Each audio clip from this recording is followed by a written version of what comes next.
I'm Chad, and welcome back to Tamaqua Free Press. We'll continue to look at micromobility. The basis and the lowest form of micromobility is going to be walking. We're going to look at what the state says crossing the street should look like, the rights and responsibilities of both the pedestrian and vehicles, and we're going to look at the design of multiple intersections here in town to see how good are they, how safe are they, what other places do, and what can be made safer. Here's pedestrian laws taken from PennDOT's website.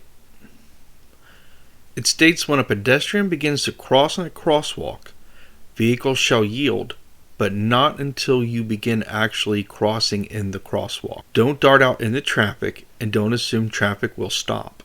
Followed up with if crossing where there is no crosswalk or intersection, pedestrians yield to vehicles. Basically, how to safely jaywalk. If no sidewalk is available, walk as far as possible on the shoulder and against traffic. Tips for motorists lays out how vehicles are supposed to interact with pedestrians. Common sense things like, don't speed, stay off your phone, and people may actually want to cross the entire street, not just a few lanes and then stop. Law versus safety tips, that seems to be an inherent doublespeak. Isn't pedestrian laws safe already? How are the two even at odds? What it appears to do is combine law with how to safely apply it. This is a standard four-way intersection found everywhere in the United States. The traffic lights are elevated, and on the far side, the customary beg button and pedestrian crosswalk indicator are on the corner. The buttons make two different sounds, one to alert you that you are pushing the button, and there's a different one that sounds when you are not the first person who pressed it.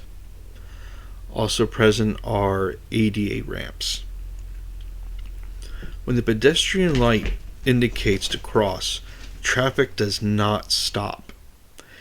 Here you go back to pedestrian safety, that traffic is not going to stop until you enter into the crosswalk, which allows you to be right hooked and left hooked even when trying to properly cross legally. These intersections are designed for cars, with pedestrians as an afterthought. These can certainly be improved, and later on we're going to look and see how they are improved in other places. This is 5 Points, which is the single busiest intersection in Tamaqua. It's built exactly like the previous four-way intersection, with the difference being that there is an extra light. And another difference is when the button is pressed, you will be crossing with all traffic stopped. So that is a nice safety feature for this intersection. The only real downfall to this intersection is when the button is pressed, you do not get it as soon as the light changes. You have to wait for that cycle to come back around. And as you see here through time lapse, it takes me 60 seconds from pressing the button to giving the permission to cross. Intersections are primarily designed for vehicles, at least in North America, United States. They are designed to control the flow of cars and directions and speeds and whatnot.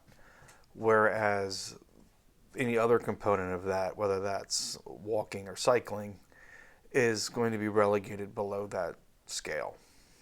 Now there's differences, and some places do have more pedestrian oriented intersections in certain areas.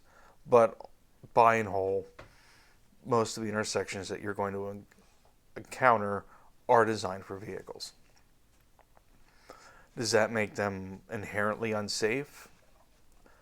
Not necessarily.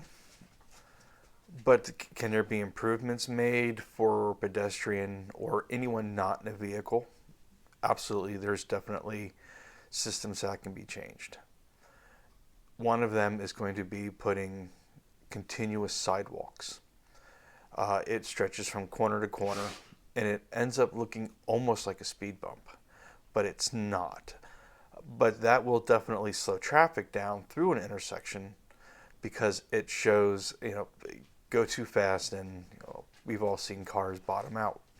Also, by painting them or putting the zebra stripes on them, you're showing that this is a very defined area and these people have more of a protection. Another idea is to move where traffic lights are located. You can move them to the near side, so the light that you're following is straight above you and not in front of you elevated. So that's going to have you stop further back from the intersection. Another method is putting the lights and taking them off of the overhead position and putting them on street corners.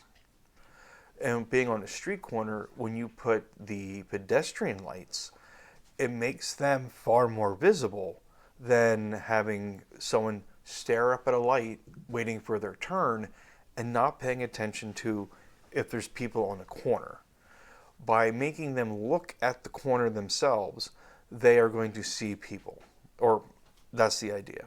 By putting the crossing lights there, that also will show that, hey, there's people here. In areas that have high pedestrian traffic, remove turning right on reds. That will help reduce the right hooking that's common. That way, when someone starts entering the intersection to go, very often the person making the right-hand turn on red, their focus is to their left to make sure that they won't be struck on the driver's side, so they're not looking to the right because there's no traffic coming that direction. So having that turn on red puts the pedestrian at more of a danger. Looking at what other places do, they do a whole combination of these things. They're going to have continuous sidewalks. They're going to have the traffic lights in a better location that will draw attention to the pedestrians. Others have it when you're approaching a light, there's actually like a small radar and it sees you and changes the lights so you can cross. The 5-point intersection that I showed earlier, whereas not perfect, at least at that intersection, when you're given the go-ahead to cross, there is no moving traffic. Everything stops. So you do have a window of safety. The downfall is the way the lights are cycled. If you press on, cycle A, and there's cycle A, B, C, and D, you won't get that cross until it comes back to that cycle you pressed on. And again, even with the time lapse, I waited 60 seconds. That's not too bad. There's far worse. There's far better. The problem is now that people just don't use it because if I press it, I have to wait for it. Time to cross, and they cross, and there's still oncoming traffic, and you're creating a conflict. So the intersections in town can certainly be improved. Intersections in general can be improved. Are these the worst intersections I've ever seen? No. Are these the worst in the country? No. But there's definitely room for improvement. But I thank you for watching my video. I thank you for sticking it out. I'm Chad for Tamaqua Free Press. If this is content that you like, please subscribe, and I will see you next video.